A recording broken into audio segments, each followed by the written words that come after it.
We're back with Mitch from Blood Force. Eric and I are interviewing him. Mostly Eric because he's good at this stuff. So Eric, take it away. I think we're talking about influences, right? Yes, we are talking about influence. Just can I say, you kind of sounded like Ali G a little bit. That's all right. That's okay. No. Now you gotta answer that because I don't know who that is. Yeah, oh, when man, you get is a Ali second, G you too gotta... old of a reference now. That's horrible. Jim is a young man. Jim is a young. Yeah, he's a youngling. Yeah, Ali G. When you're like, whoop, all right. Anyway, let's move on. So before no. he was born. I'm letting you move on. You're gonna have to Google. You're gonna have to look it up, man. Sorry.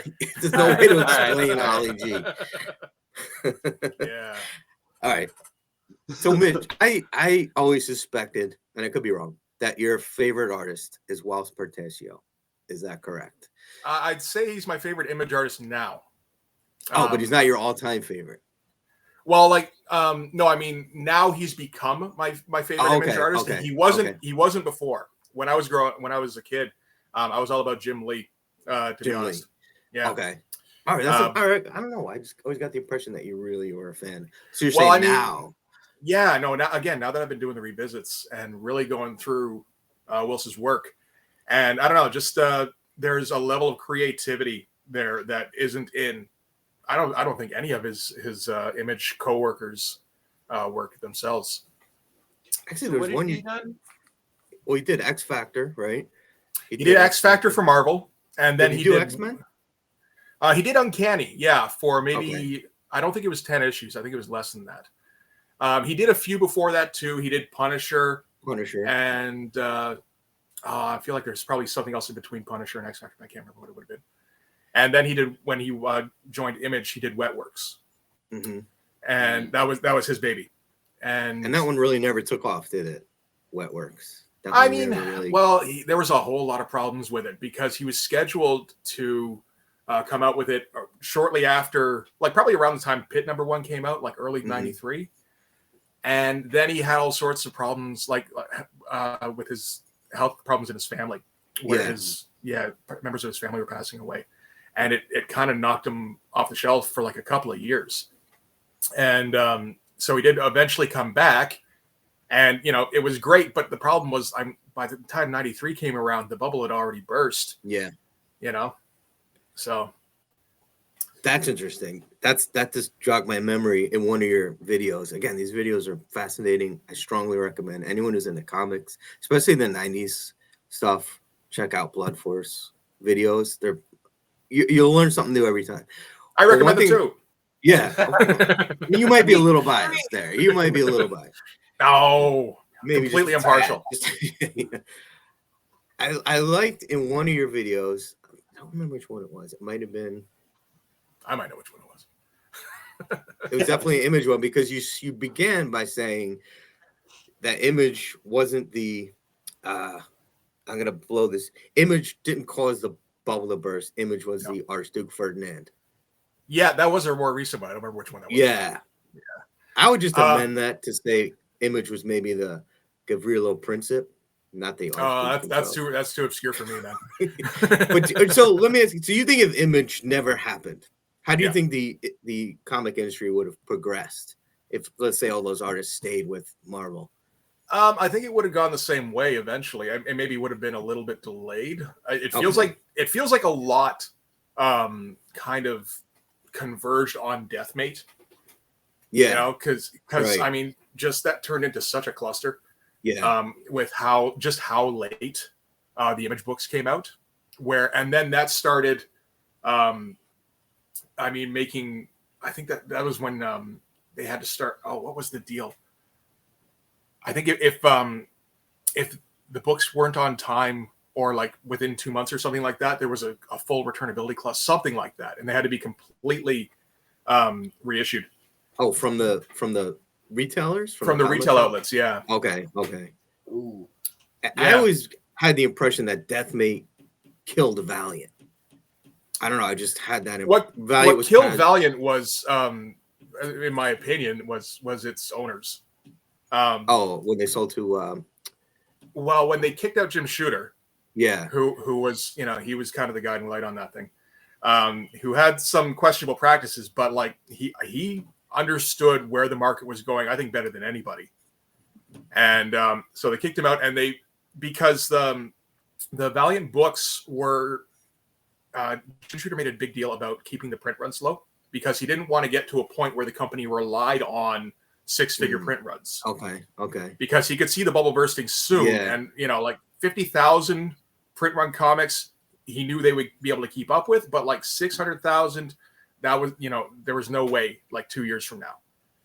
And his investors were like just salivating for returns, from what I understand. And it got to the point where he got ousted. And then, if you recall, there's a moment where Valiant just gets stupid. Yeah, it's shortly after Unity, and all of a sudden, everything is a chromium cover. There's number ones all over the place. Everything's a big event. Yes. And we're getting these like 700-800. Like, I think Turok #1 came close to 2 million for its print run. And that had the weird chromium cover too.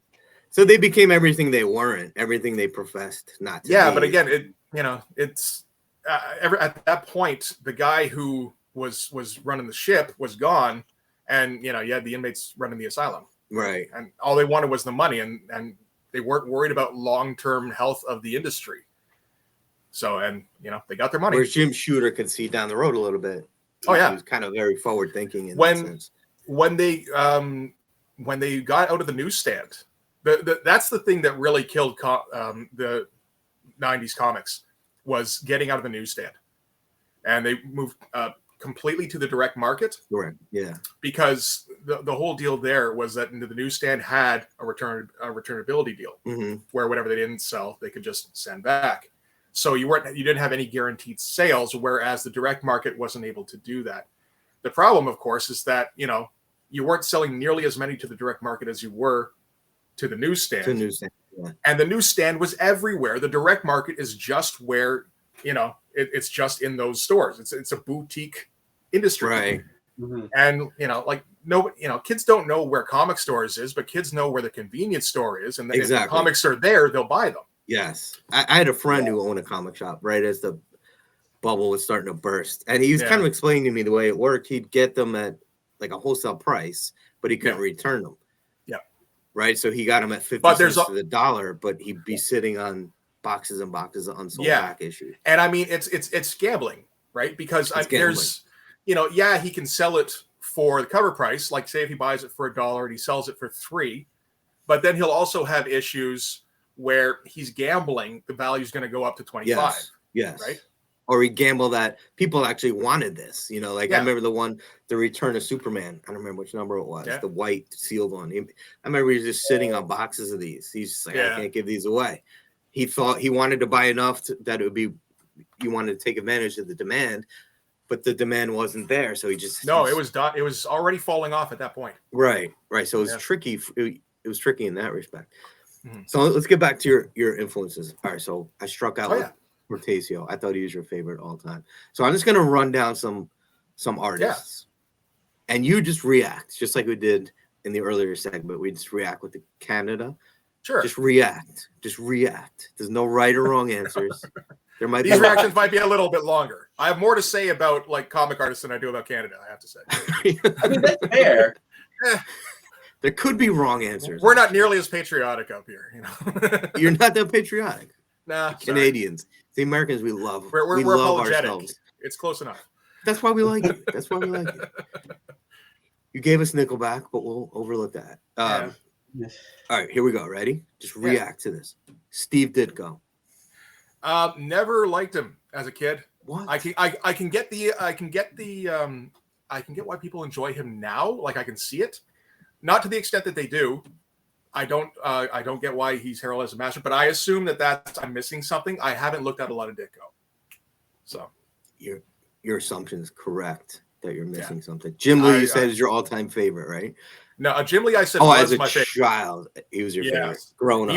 He was. Yeah. I have some complicated Jim Lee opinions, but Let's hear a complicated opinion on Jim All right. Lee. Well, I mean, when I first started drawing, or not drawing, when I first started buying comics, like really, I don't know, there was a point in early 1991 where I just kind of went nitro on it, and in that first kind of pile was Uncanny X-Men 275, which is drawn by Jim Lee.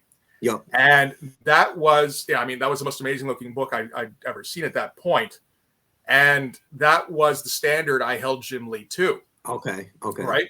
The problem is that that's probably the best comic he's ever drawn. You know. So it's like the Citizen Kane problem. Like Orson Welles made this amazing movie and never came close to it.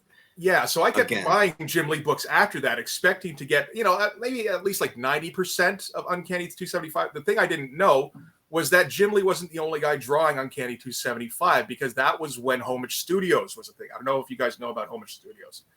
I know nothing. Is that with Scott Williams and Wills? Okay. Yeah, and basically what they would do was Homage Studios would take on a book, and they would do it communally. And that, I think, is how that 4-issue stretch from Uncanny X-Men 274 to 277 was done. Okay. And so you get pages in there that are laid out by Whilce Portacio. Right. Okay. And all of a sudden, you get Whilce Portacio layouts with Jim Lee finished pencils with Scott Williams inks, and it's magic. Yeah. But that's everything else. Jim Lee, I think his layouts are boring. He's without Whilce. And I think he doesn't take nearly as many chances as he should, given that how accomplished an artist he is. That's interesting. I didn't think of it that way, but you are right. I kind of agree. You wouldn't think Jim Lee is boring. That doesn't seem to make sense, but I do think he's kind of boring. And you think about like the early Wildcats run when he could draw anything he wanted. Yeah, and it's like uninspired. See, I listed these two on purpose, Ditko and then Lee, because I almost think they're the exact opposite of each other. See, I see Steve Ditko as like a master storyteller, but maybe not the most dynamic illustrator. No, I think that's probably part of the reason why I didn't graft onto him so much, because I'm big on the dynamicism. Yeah, and he's not dynamic in the least bit. All right, so let's go back to Canada. Todd McFarlane. I thought we were talking about comic artists. No, Todd isn't drunk. Oh. I had that one ready. Okay. No, I'm ready. Todd is a great artist. Like, I don't know, he's got a great sense of design, and the way he was able to sit and noodle on a page forever and just provide all the detail in the world was fantastic. As long as we're not talking about how he writes. And as an artist, as a writer, he's a great artist. He's exactly. He's awful as a writer. He's pathetic. I wish he wasn't so busy making millions that he can't go back and draw another issue of Spawn or Spider-Man or whatever. I'd prefer Spider-Man. He's one of my all-time favorites. I know he's flawed. There's a lot you can say about McFarlane that people don't like. There's plenty of guys are. Yeah, I mean, if we're talking about his art, like plenty of guys are like that. But I don't know. He's and the thing with Todd is like you don't know where it comes from a lot. I think a large part of it is probably Michael Golden, but there's so much that is just there's just so much that's like specifically Todd, and it's pretty much always stunning as long as he's going. I don't think he was going for much of when he was drawing Spawn. Okay, John Buscema. John Buscema is he's fantastic. I'm just about to start doing some revisits on some Conan comics. Oh, okay. And, I can look good to see those. Yeah, those would be great. And he might be my favorite all time. I love him. He's kind of spectacular. He's spectacular. He's the classic Marvel house style. I don't think got better than him. He just makes it clean and easy and interesting. Yes, it looks effortless, particularly his figure work. It's just kind of fantastic. All right, what about Frank? Sorry, go ahead. No, finish. I was going to say, I mean, you talk about Marvel house style. I mean, he drew How to Draw Comics the Marvel Way. Right, exactly. Yeah. But when you get one guy to draw that book, it turns into How to Draw Comics the John Buscema Way, right? right. Well, they picked the right I think they did. Illustrated. Yeah. Frank Miller, his later work, the darker, blockier kind of stuff. I don't know. I'm out on Frank Miller after 300. Like I'm with him up until 300, I would say. Okay. And then like everything after that, even Big Fat Kill, it feels like he's resting on his laurels a little bit, but then he kind of upped it again for 300. And then everything after that is kind of just, I don't know. It feels, excuse me, like he got just too comfortable with this new style that he'd come across. Mm-hmm. Yeah. So like, I don't know. Everybody rails on Dark Knight 2, and I guess there's a 3. I haven't read them. I think the problems started showing up in Hell and Back, which I bought like half of back in the day, and stopped halfway through and went, "This is crap." So you just think he's not inspired as much? I guess, or he lost his inspiration. It feels like he's comfortable. Yeah, like he's like, okay, whatever I was looking for, I found it. Now to lock it down, and so it's all templates, and like I know exactly what to do in every situation, and it doesn't have that feeling of discovering something new anymore, which a lot of his stuff had up until then. He wrote RoboCop 3, by the way. I know, and 2. Oh, he did write 2? Oh, I didn't know he wrote 2. Yeah, or at the very least, he wrote I think what it was because there's a RoboCop comic by Frank Miller that's drawn by Walt Simonson, actually. And yeah, and it's most of RoboCop 2, so I'm not sure if they took it from that or if he adapted the screenplay that he gave them and they mangled and went, no, this is how it's supposed to look. I didn't know he didn't. I didn't know he did 2. Yeah. Stephen Platt. I don't know what you say about Stephen Platt. Like, his stuff is amazing in a lot of ways. Like, yeah, not all of them are good, but yeah. he puts everything up to 10. Everything goes up to 10. And he took forever doing it, and he thought he was a genius the whole time he was doing it. And I mean, sometimes you're like, he might be right. And, right. Sometimes you think he might be right. Yeah. Yeah. That's a good way to. I mean, Prophet. I think he drew maybe 7 issues of Prophet total, and everybody thinks of Stephen Platt Prophet when you think of either of those things, right? Yeah, or the Moon Knight. When you do 3 issues of the Moon Knight, and like it knocks you on your ass every time you see it. It does. It really does. And he was young, wasn't he? Young-ish when I think he was. Yeah, and he was under the impression he was going to be a superstar, and so he could just demand as much money as he wanted and take as long as he wanted, and go like Barry Windsor-Smith on everybody. And Rob's like, okay, but I'm not paying you for that. So. Yeah, right. Was he getting like $40,000 an issue or something? I believe it was in that. It was in that range. Yeah. Yeah, which is crazy. Ooh. Yeah, and that was back. Which sounds like a ton, except that he probably did like 2 or 3 issues a year, so it's not quite as much, but it is still an insane amount. It's still an insane amount of money. I mean, that's crazy. Well, thinking of what we're paying artists. Yeah, well, now, this like to do the work for Souls for Sale and for everything else, and it's like I know. They're not making that much. No, they're not even coming close. Nobody's making that much. Probably in their life, they're not making that much. No. Mark Bagley. Never a fan. Yeah, oh, good. Thank you. I mean, for me, he was always the guy who wasn't as good as Eric Larson. Oh, really? Okay. So you compare him to Larson. Well, because he was the guy who followed him up on Amazing Spider-Man. Right. That's interesting now because I could see a progression from McFarlane to Larson to Bagley. That you could see kind of how it evolved that way. Yeah, I was never a fan either. No, I've always thought he was kind of boring. I give him props for sticking in the industry and just cranking out pages. That's what I understand about him is that he's just consistent. You can always get pages out of him on time. Mm-hmm. Okay, all right. The most interesting thing I know about Mark Bagley, I don't know if you know how he got into comics. I think he win like a submission contest. You ever see the Marvel Tryout book? Which is I've heard of it. I haven't. Yeah, it's like a 1983 publication, which I kind of remember seeing in like kindergarten. In my kindergarten class, and it was something that Jim Shooter printed up because he was the editor-in-chief at the time, and it had like blue line pencil pages, so you could like submit it was all just like, here, take this and fill out what you're good at and submit it to Marvel and we'll consider you for a job. So there was examples for pencils, inks, lettering, layouts, writing, colors, like get your Doc Martin dyes out kind of thing, and Mark Bagley won that, and that's how he became. That's how he became a Marvel comic artist. Wow, I didn't know that. Yeah. What I will give him credit for is he found his own style, his own vision, and he kind of stuck with it. He wasn't trying to redo McFarlane. he was himself. No, I mean, I nowhere gotta give close. him nowhere close. So I do admire that he. And Yeah, sorry, I was gonna say I would wonder what his influences were really.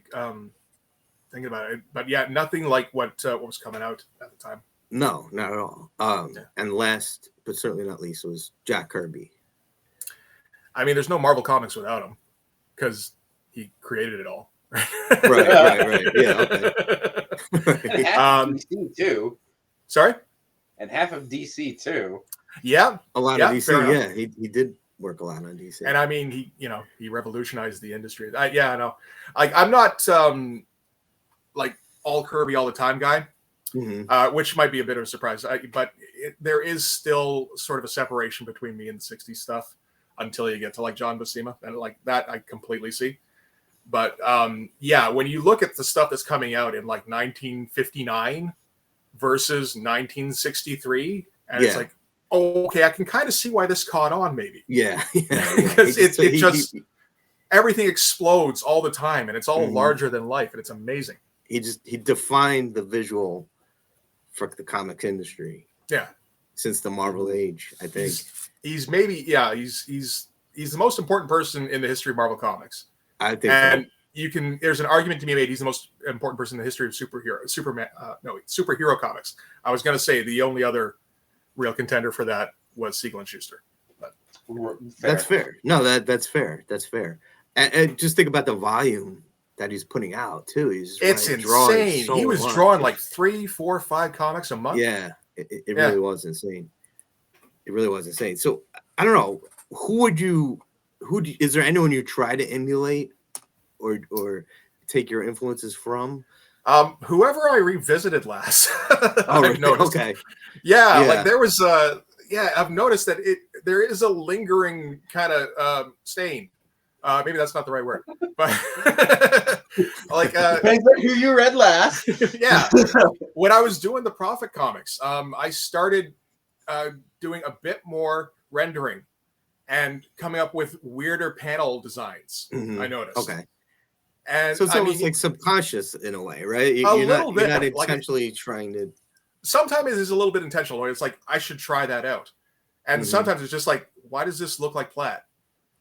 Or right. I did that a little. I was doing Lobo last week, and it's just like there's some Bisley-ish elements on what I'm doing that are like I don't know, because I think that page got a little more cartoony than I expected it to, and it's just like I wasn't planning on this, but I kind of enjoy it.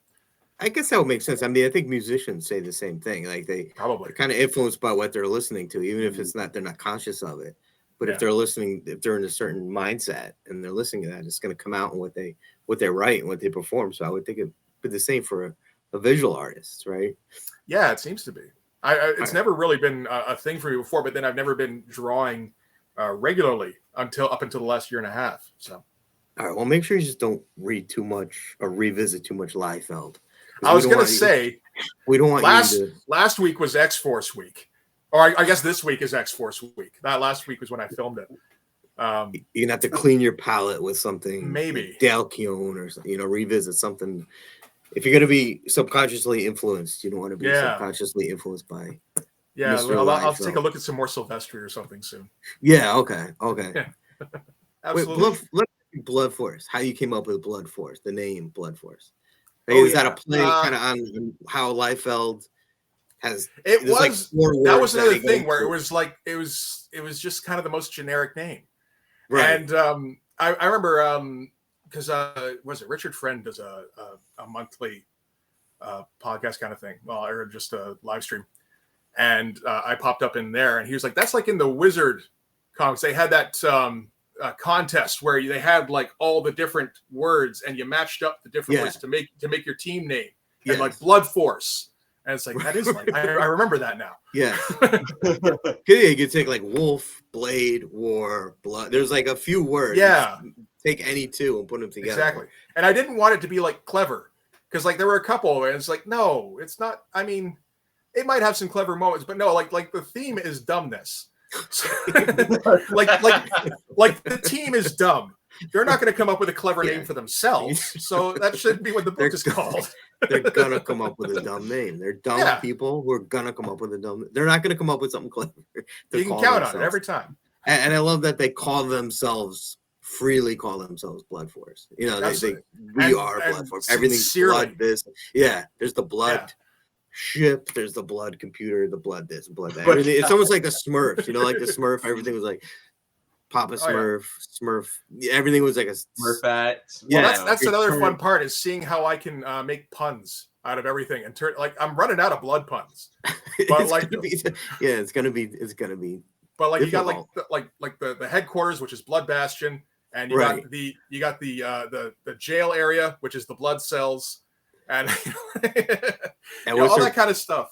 What's their battle cry? Let's do some blood work. There was that one too. I'm torn between that and Blood Form Up, which which again is more dumb. Maybe you could have half the team says one. They don't even know their own battle cry. Oh, I like that. Yeah, you can have that. I'm not sure if I'm. Yeah, I might do that. I might alternate. Well, yeah, I'll have to test the water. One of the good things about doing a page a week is I can just try stuff out, and if it doesn't work, okay, that's not in that comic anymore. And do you always draw the pages live stream? Do you always do that? I do now. Okay, yeah. I didn't before. See it together, and even if you kind of make a mistake or start over, we could see it coming together in real time. Yeah, on absolutely. Your channel, right? Yeah, that's. Well, I think that's important. I mean, I don't know, just presenting a finished product, it's fine and everything. But a lot of the guys who come on the streams, they like drawing themselves, and they like seeing, how somebody else is going to do it, and a lot of the time how somebody else is going to do it is they're going to screw up and they're going to fix it, right? Yeah. And I like seeing that, particularly in artists, to see what you do to fix it if you can. Yeah, it's almost like the. Who's the guy, that painter dude with the Bob throw? Ross. Yeah, it's almost like a Bob Ross type thing.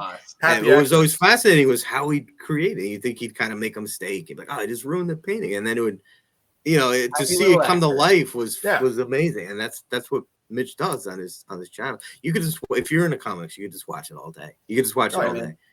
We'll have the link to his YouTube channel below where you can watch him as he draws the comics. He's also on Patreon, and if you want to read Blood Force, that's where you got to read it. So check out Mitch's Patreon channel. That'll also be in the comments below. And I think, Mitch, you also said you dropped some stuff on Instagram. I do. I actually just finished an Inktober challenge, so there's a whole bunch of new stuff on there. But aside from that, I do plan on dropping more often than I was before, the odd drawing on there. And also, importantly, you can DM me there for commissions. That's right. So make sure you check out Mitch at Blood Force. Subscribe, and follow our stuff as well if you like this interview. And thanks, Mitch, for taking the time to meet with me and Eric. And thanks for having me. We had fun, and I hope you had fun, and I hope all of you watching had fun as well. Take care. All right.